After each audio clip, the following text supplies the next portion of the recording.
Cruise Gas Squad. We are back with another ASMR NBA discussion slash reaction video.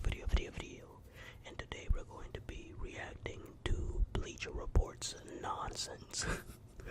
Because that's pretty much what half of this list is, respectfully. But yeah, we're going to be reacting to their top 100.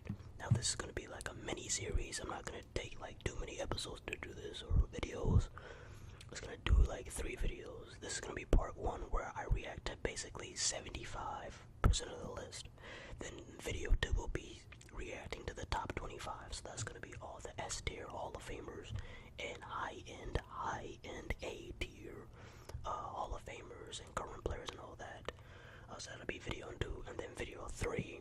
It won't be so much reacting to the list anymore, but it will be I'll be sharing my top 25 NBA players of all time, so that's how I want to do this. Today is part 1. I'm going to be reacting to players basically 100 through 75. Through 25. Not every player, but some of them. And then, like I said, video 2 will be the top 25, and then video 3 will be my personal top 25 Hall of Fame players of all time. Also counting current players if they qualify. Which some do, like players like Jokic, Giannis, all that good stuff. Alright, so before we hop into like what I want to do, the first player I want to talk about, I'm going to share with you Bleacher Report's logic, or this is what they say their logic is. I'm going to read it to you. It says, still we stand by a comprehensive top 100 NBA players, NBA players, ever ranking, taking into account the totality of each player's NBA cumulative and average stats, awards, playoffs, championships, cultural impacts, and overall greatness. There's no way that they listed in order what they value from least to greatest, because they listed championships toward the end, so there's no way they listed that in order of what they value. There's no way. But it says stay tuned all week, blah blah blah. Okay, alright, let's start with something that most people would talk about. We're going to talk about a lot of things that people haven't talked about that I found interesting as well, but this has been a popular topic. Jason Tatum at 93. Averaged 24 points over his career, 7 and 4, 46 points. 46% from the field. That's actually pretty good. At 37 from 3. Dang. I thought it was a little lower, I'm not gonna lie. 37 from 3 is perfecto. Dang, he's already been in the league for 8 years. Times go by fast, man. But yeah, 93 is kind of crazy, especially when they have players like, I'll just name a couple. For example, Tony Parker.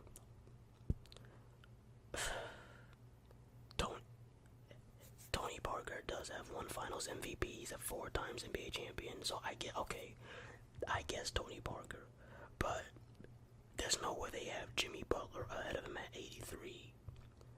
And honestly, Paul Gasol's not better than Jason Tatum. They have Paul Gasol at 62. If Paul Gasol, I'm gonna read Paul Gasol's accolades. He's a 4 times All-NBA player, a 6-time All-Star. I'm pretty sure Jason Tatum has equal to or has surpassed those All-NBA appearances and All-Star games already. He only has 1 more ring, and that's with Kobe Bryant on his team. Hell no.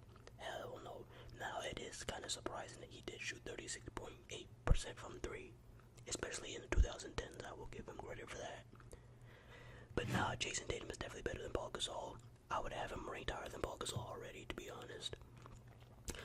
So that basically covers Paul Gasol and Tatum. I'm gonna float around a little bit. I'm not even gonna go in numerical order. Let's see. Oh, this is a good one. Okay, so Kevin McHale is at 46 and Anthony Davis is at 45. Now this is very specific, and it's kind of like petty I'm even talking about it, because they're literally ranked 1 from each other. Honestly, I think Kevin McHale had a better career than AD. Now if you want to say peak for peak, AD probably had a slightly greater impact at his best than Kevin McHale, because I think AD's scoring peak might have been a little bit higher, and his defensive impact might have been slightly better. But I think Kevin McHale's availability and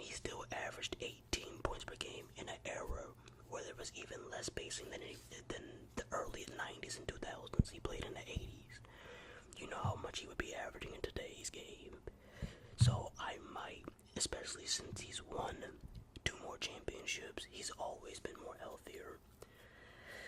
Man, 2 blocks a game. How many has AD had blocks per game? Alright, so AD definitely averages more blocks.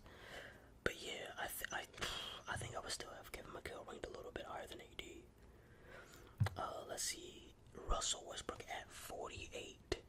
I don't hate that. That doesn't sound too crazy. I might have him. Let's see, because they got Paul Pierce at 49. Dominique at 50. Yeah, I think Russell Westbrook peaked higher. Okay, now this is the thing. Is prime Russell Westbrook? Do y'all think? I'm not claiming anything. I'm just asking y'all. Do y'all think prime Russell Westbrook? Do you just think Russell Westbrook had a better career than Dwight Howard? I guess because he averaged a triple-double 3 times. I don't know, man. I feel like Dwight Howard's more valuable to a championship team than Russ. I might swap those two, honestly. I might, especially with his DPOIs. I might rank Dwight Howard over Russ. But I understand it's not a big deal. It really isn't.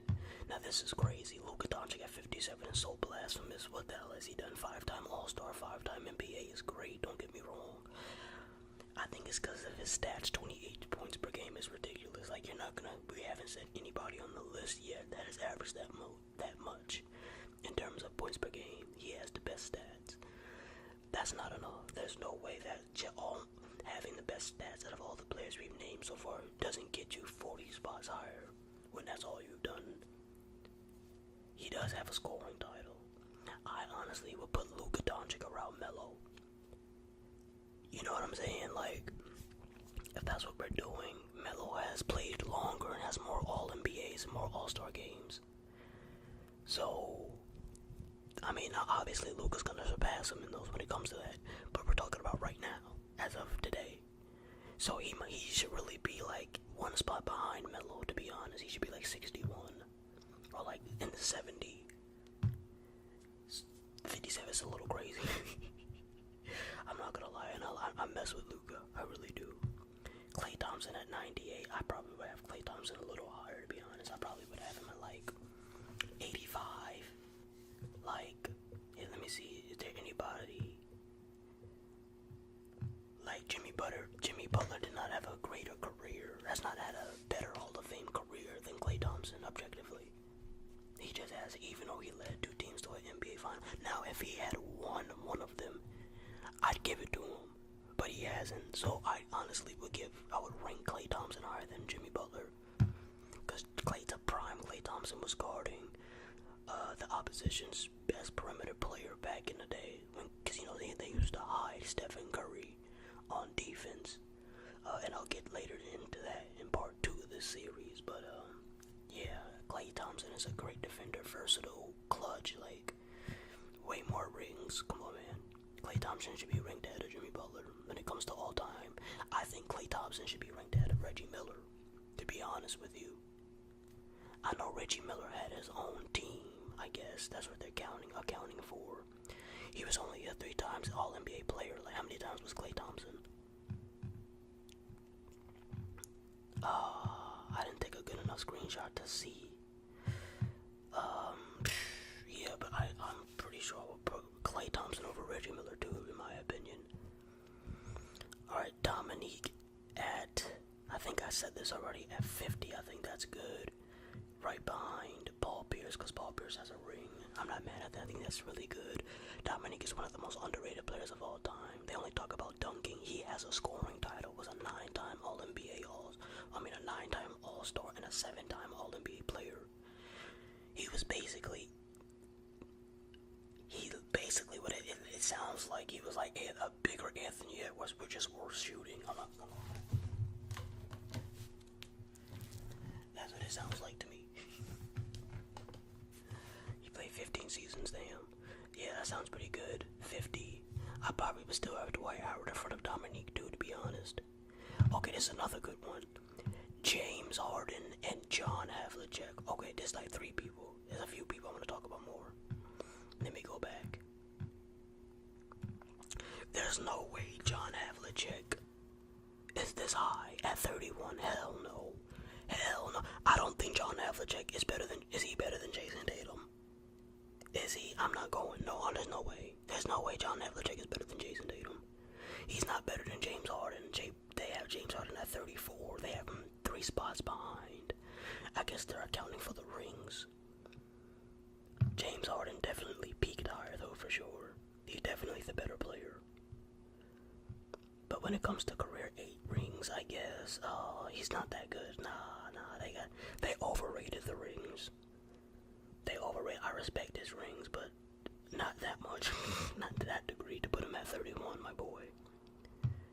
They got Steve Nash at 35. I know he has 2 MVPs. That's a little too high for my liking. I would have him.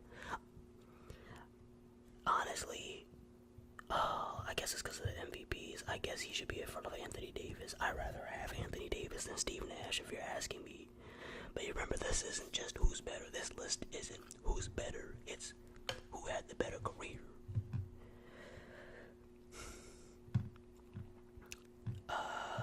Is there anything else that I find interesting?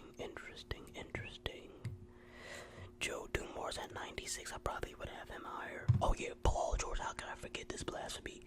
Paul George. I'd have Joe. How was Joe Dumars? Joe Dumars not above Paul George?